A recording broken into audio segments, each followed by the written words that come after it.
கௌதம் மதிமிதா சீரியல்ல இப்போ ரடகஸ்மான அருமையான எபிசோட் வந்திருக்குன்னே சொல்லலாம். ஸ்கிப் பண்ணாம ஃபுல்லோடையும் கேளுங்க. வீசன்ஸ் நம்ம போக மாட்டேது பார்க்கலாம் லைக் பண்ணி பார்த்தீங்கன்னா எனக்கு கொஞ்சம் பேச வந்து முட்டிட்டா இருக்கும்.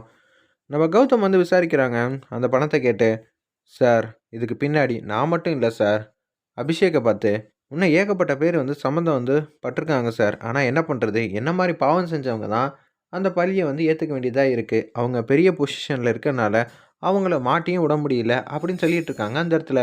இதை கேட்டோன்னு வந்து அபிஷேக் தூக்கி வாரி போட்டுருது. டேய் அவன் உன்னை மீன் பண்ணி தான்டா சொல்கிறான். உன்கிட்ட வந்து பணத்தை வந்து எதிர்பார்க்குறான் போல இருக்கு. அவன் கேட்குற காசை விட இன்னொரு கொஞ்சம் அதிகமாக வந்து குடுறா. அந்த பிரச்சனையை வந்து தீர்த்து வைடா. இல்லாட்டின்னு வச்சுக்கேன் பெரிய பிரச்சனையாயிடும். சரி மாமா நான் பார்த்துக்கிறேன். அவன் கம்மியாக தான் காசு கேட்டிருக்கான். அதை முதல்ல நான் கொடுத்து இந்த பிரச்சனையை வந்து தீர்த்து வைக்க பார்க்குறேங்கிற மாதிரி யோசிச்சுட்டு இருக்காங்க அந்த இடத்துல அபிஷேக்கு. ஒரு பக்கம் சார் எனக்கு ஒரு 2 நாள் அவகாசம் வேணும் அப்படின்னு சொன்னோன்னே கடுப்பாயிட்டாங்க அந்த இடத்துல அதிகாரிங்களாம். என்னடா பதில சொல்ல சொன்னா வந்து இங்க என்ன 2 நாள் அவகாசம் வேணுங்கிற மாரி காமெடி பண்ணிட்டு இருக்க. எடுத்த பணத்த குடுக்குறதுக்கு உனக்கு என்னடா அவ்வளோ நொரநாட்டியமா? குடுக்க போறியா இல்லையா? சார் இதுல நான் மட்டும் சம்மந்தப்படல சார். என்கிட்டயா சார் ஒட்டுமொத்த பணமும் இருக்கு. நல்லா யோசிச்சு பாருங்க. அப்படின்னு சொல்லும்போது என்ட்ட வந்து 4,00,000 5,00,000 தான் சார் நான் எதிர்பார்த்தேன். அவைங்க அப்படியெல்லாம் பண்ணிட்டு இருக்காங்க. நான் எப்படி சார் ஏதாவது பேசி முடிவு எடுக்க முடியும்? அப்படின்னு சொன்னோனே, அவங்க கிட்ட கேட்கணும்ல சார். முதல்ல கேளு. எனக்கு பணம் 2வது பட்சம் தான்.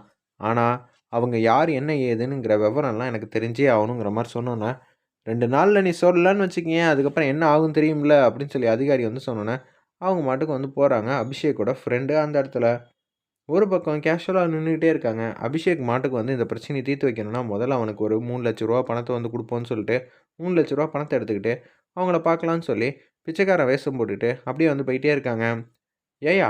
என்கிட்டயே பணம் காசுலாம் ஒண்ணும் இல்லாம தான் நான் இப்படி இருக்கேன். உன் ட்ரெஸ்ஸுக்கும் என் ட்ரெஸ்ஸுக்கும் மட்டும் தான் வித்தியாசம். மத்தபடி காசு எதுவும் இல்லையா? வேலை வேற போயிடுச்சுயா? அடுத்த வருமானத்துக்கு என்ன செய்வேன்னு எனக்கே தெரியலங்கிற மாரி அவங்க பாட்டுக்கு புலம்பிக்கிட்டு இருக்காங்க. உடனே வந்து, "டேய்! நான் யாருன்னு தெரியுதாடா?" அப்படின்னு சொல்லும்போது, "என்ன தம்பி அபிஷேக்கு, என்ன இந்த பக்கம்?" அப்படின்னு சொல்லி கேட்குறாங்க. "உனக்கு இந்த கெட்டப் வந்து பொருத்தமா தான்டா இருக்கு." அப்படின்னு சொல்லும்போது, "இந்தா பொருத்தமா தான் இருக்கும். என்ன பண்றது?" அப்படின்னு சொல்லிட்டு ஒரு ரூ. 3,00,000 பணத்த வந்து குடுக்குறாங்க. "டேய்! பரவால்லடா. இந்த வேஷம் போட்டாலும் காசெல்லாம் அள்ளி குடுக்குற. சூப்பர்றா!" அப்படின்னு சொல்லும்போது, "டேய்! மரியாதையா காச வாங்கி உள்ள வைடா. நம்மள எல்லாரும் பார்த்துக்கிட்டு இருப்பாங்க. உன் கூட சேர்ந்துக்கிட்டு நானும் வந்து மாட்டுறதுக்கா? உன்ன எல்லாரும் வந்து கண்காணிச்சுக்கிட்டே இருப்பாங்க." அப்படின்னு சொன்னோனே, வண்டிக்குள்ள வந்து 3,00,000 வந்து பணத்த வந்து வச்சுர்றாங்க அந்த இடத்துல. "டேய்! எனக்கு ரொம்பவே கஷ்டமா இருக்குடா. அதான் நீ கேட்ட பணத்த குடுத்துட்டேன்ல. இங்கேருந்து மரியாதையா போயிடு." "டேய்! இது ஒரு 4 மாசத்துக்கு தான்டா வந்து தாங்கும். அதுக்கப்புறம் நான் என்னடா பண்ணுவேன்?" "என்னது 4 மாசத்துக்கு தான் 3,00,000 செலவு பண்ணுவியா?" அப்படின்னு சொல்லி கேட்குறாங்க. "டேய்! என்ன புரிஞ்சுக்கடா. எனக்கு கொஞ்சம் காசுலாம் தேவைப்படுது. திருப்பி என்கிட்ட காசு எதிர்பார்க்குறியா? என்ன நெனச்சிட்டு இருக்க?" "இல்லடா, கொஞ்சம் குடுத்தேன்னு வச்சுக்கயேன், நானும் என் ஃபேமிலிய வந்து ரன் பண்ணுவேன். வேற ஏதாவது ஊருக்கு போயிட்டு செட்டில் ஆகணும்டா. இங்கேயே இருந்தேன்னு வச்சுக்கயேன் செட் ஆகாது. அவங்க அடிக்கடி என்ன வந்து பார்ப்பாங்க.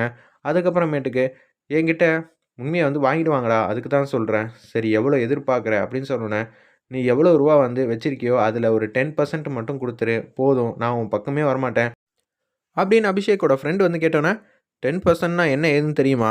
டேய் நான் கணக்கு வழக்கெல்லாம் பார்க்குறவன்டா. 25,00,00,000 வந்து நீ வச்சிருக்க. அதில 10%னா எனக்கு ஒரு 2,50,00,000 குடுத்துட்டேன்னு வச்சுக்கயேன், நான் வேலைக்கு போ வேண்டிய அவசியம் இல்ல, தேவையில்லடா. நான் பார்த்துப்பேன்டா அந்த காச வச்சுக்கிட்டு என்ன. ஓ! உனக்கு அவ்வளோ ரூவா இருந்தா போதுமா? சரிடா.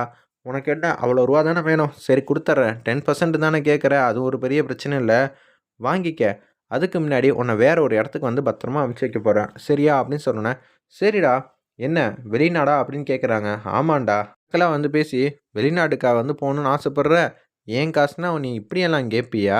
ஃப்ரெண்ட் ஆச்சேன்னு சொல்லி ஒரு 5ஓ 10ஓ சொல்லி குடுக்கலாம், உதவி பண்ணலாம்னு நெனச்சா, ஓவரா தான் சீன் போட்டுக்கிட்டு இருக்க. அது என்னோட அப்பா காசுடா. நான் எடுத்துக்கிறேன்.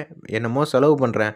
அதில உனக்கு 5,00,000 குடுக்குறதே பெரிய விஷயம். இதில வந்து உனக்கு ரூ. 2,50,00,000 குடுக்கணுமா? அப்படின்னு சொல்லி அந்த இடத்துல யோசிச்சுட்டு, இவன விட்டு வைக்கக்கூடாதுங்கிற மாரி முடிவுல வந்து இருக்காங்க. அப்பன்னு பார்த்து கௌதம் வந்தும், மதுமிதாவும் தனியா வந்து ரூம்ல உட்காந்து பேசுறாங்க. "ஏங்க, நீங்க இப்படியெல்லாம் யோசிப்பீங்கன்னு தெரியாமயே போச்சு.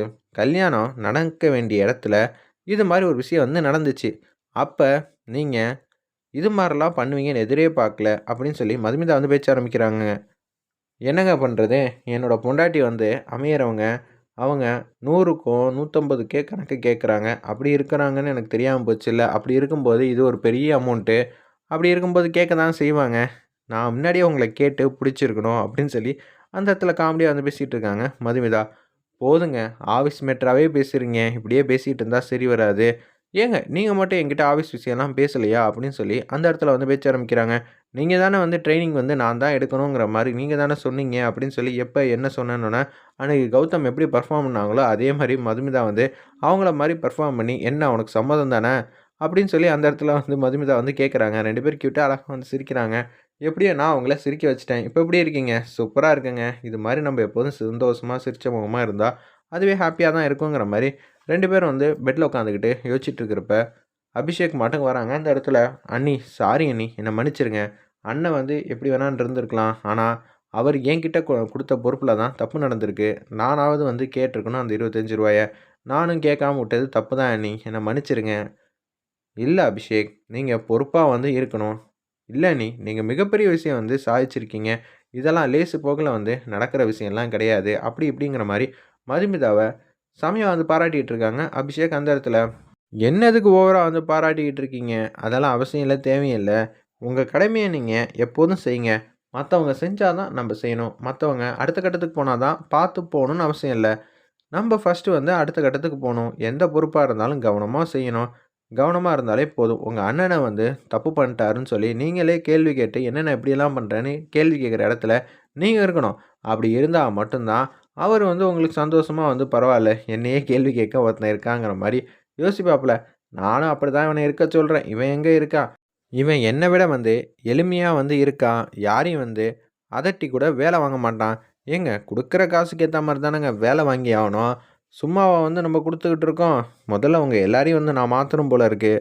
அபிஷேக் கொஞ்சமாவது வந்து நல்லபடியா நடந்துக்கங்க. எல்லாத்துக்கும் நீங்க தான் பொறுப்புன்னு நெனச்சு, கேள்வி மேல கேள்வியா கேட்டு, எல்லாத்துக்கும் வந்து கரெக்ட்டா வந்து கணக்கு வழக்கெல்லாம் இருக்கணும். "சரி அண்ணி, நீங்க எங்க அண்ணனுக்கு கிடைச்சது, இந்த குடும்பத்துக்கு கிடைச்சது மிகப்பெரிய வரம் அண்ணி" அப்படின்னு சொல்லிட்டு அப்படியே வந்து அபிஷேக் மட்டும் போறாங்க. "உன்ன புகழ்றேனா, நாளைக்கு உனக்கு மிகப்பெரிய அப்பாவா வந்து வைப்பேன். அப்படி வச்சா தானே நான் யாருன்னு உங்களுக்கெல்லாம் தெரியுங்கிற" மாரி கேவலமா வந்து யோசிச்சுட்டு இருக்காங்க. அப்பன்னு பார்த்து ஒரு அதிகாரி வந்து வந்துடுறாங்க. என்ன ஆச்சுங்கிற மாரி கேட்குறாங்க. உடனே அவங்க நடந்த விஷயத்தெல்லாம் சொல்லிடுறாங்க அந்த இடத்துல. உடனே அவங்களுக்கு என்ன பண்ணணும், ஏது பண்ணணும்னு தெரியல. அவன் இது மாரி எழுதி வச்சுட்டானா? ஆமாம் கௌதம். அதனால எதுவுமே பண்ண முடியாது. நீங்க எங்கேயாவது யாரையாவது பார்க்கணும்னா, வீட்டுக்கு வர சொல்லி பாருங்க.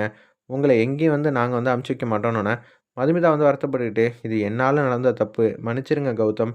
மதுமிதா நியாயமா தான் நடந்துக்கிட்டா." அப்படின்னு சொல்லி கௌதம் வந்து மதுமிதாவ விட்டுக் குடுக்காம பேசும்போது, அகிலாண்டேஸ்வரி பாட்டி வந்து, "என்ன மதுமிதா, பிசினஸ் விஷயம்லாம் அவனுக்கு தெரியாதா? இது 25,00,00,000 எல்லாம் ஒரு விஷயமா நம்ம குடும்பத்துக்கு?